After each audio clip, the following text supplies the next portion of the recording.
What's going on, ladies and gentlemen? Welcome back to the Fringe. Here in Canada, we have a massive problem when it comes to Justin Trudeau, and his polling numbers have been dropping ever so much, especially over the summer, since he announced that he wouldn't even meet with his caucus and he wouldn't discuss his plans to try and benefit or reshape the Liberal platform, I guess, moving into the last year. Essentially, it could be any time, but the last year before Justin Trudeau is forced to go to the polls. I know a lot of people say it's not going to happen. There's going to be things that start up that give him the excuse to cancel the election. Whatever what may come, as of this point, we know that Justin Trudeau officially only has 1 year left in the prime minister seat. So, of course, his caucus fuming that he has nothing to do. We've seen Jagmeet Singh come out over the summer to say that now he is dropping his support for Justin Trudeau in their written deal. And many of people, including myself, have said it's a nothing burger. It's a PR stunt.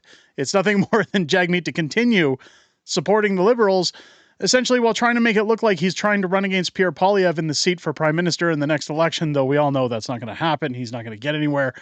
But today, some news coming out from the mainstream shilled prostitutes, and now other independent sources are talking about it. Now, we're going to cover an independent source because I never like showing the mainstream prostitutes, unless, of course, it's something worth laughing at.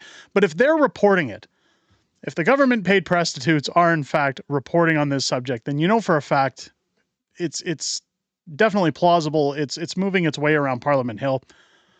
This article here from the Canadian Taxpayers Federation that Jagmeet Singh must push Trudeau to scrap the carbon tax. Now, rumor has been going around that Jagmeet Singh, or Jimmy McJuggernuggets, is going to cancel his approval of the Canadian carbon tax, which is very hypocritical given his stance on everything over the last 2.5 years, especially with his signing of a coalition with Trudeau that he calls not a coalition. Let's take a look at what they have to say. The Canadian Tax Federation is urging NDP leader Jagmeet Singh to formally call on Prime Minister Justin Trudeau to scrap the carbon tax. It's good to hear Singh start to talk about opposing the carbon tax, but that's not enough, said Franco Terrazzano, CTF federal director. Singh must prove to the taxpayers he's serious and forcefully push Trudeau to completely scrap the carbon tax. Today, the Globe and Mail reported that Singh signaled his party is planning to oppose the current carbon tax on Canadian consumers.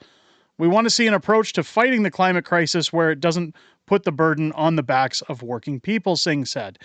Which is really funny because I don't know if you guys remember, but there was a vote in the House of Commons last year to essentially give Canadians a break during the winter months.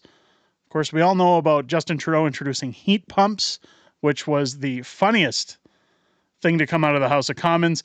Of course, you know that below, I think it's like minus 20, minus 25, heat pumps are not able to be insured. You can't get coverage for them, nor do they work or function properly.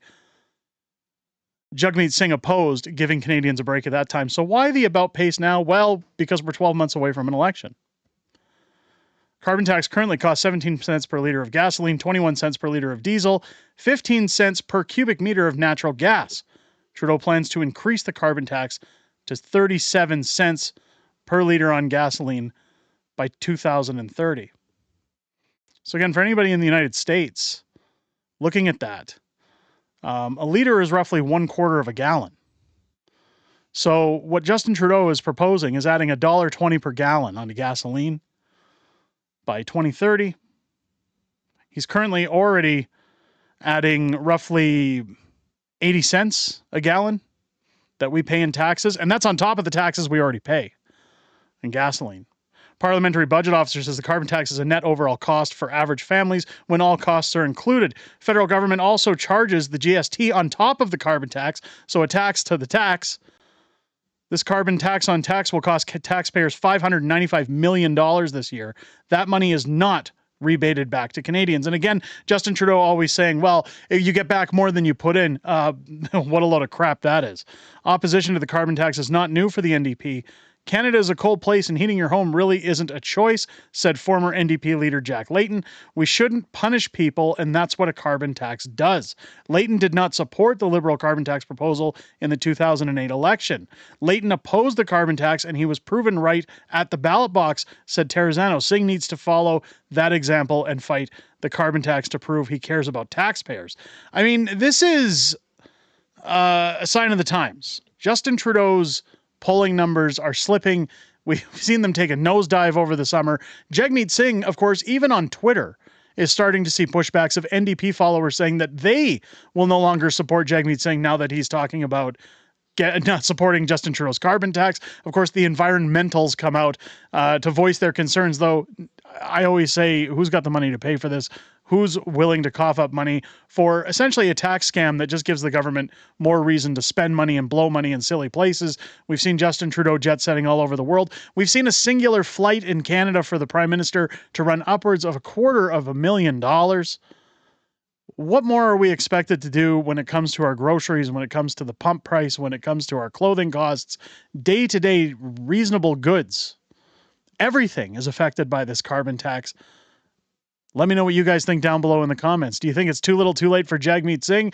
I mean, again, I'm not counting anything until he actually comes out and formally says something, but this is the same guy who couldn't tell the difference between a bag of potatoes and a bag of apples. So I'm going to hold my breath in the meantime. Let me know what you guys think down below.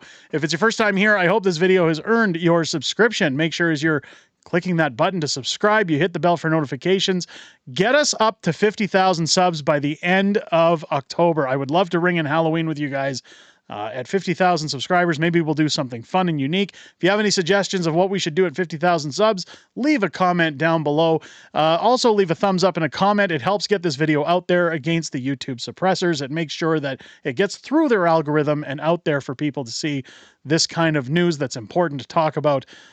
Make sure to join me live here on the channel each and every Friday night for Friday Night Fringe, my live streaming show, where we sit down with my beautiful wife, Mrs. Fringe, and we go over everything that's happened this week in politics, everything coming up in the week ahead that we're aware of, and a little bit of back and forth within the community. It's always great to chat with you guys outside of making these videos, and I look forward to talking with each and every one of you tomorrow night here on the channel starting at 6 p.m. Pacific, 8 p.m. Central, every Friday here on the channel. I hope you guys enjoyed this video and have a great rest of your day. I'll catch you on the next one.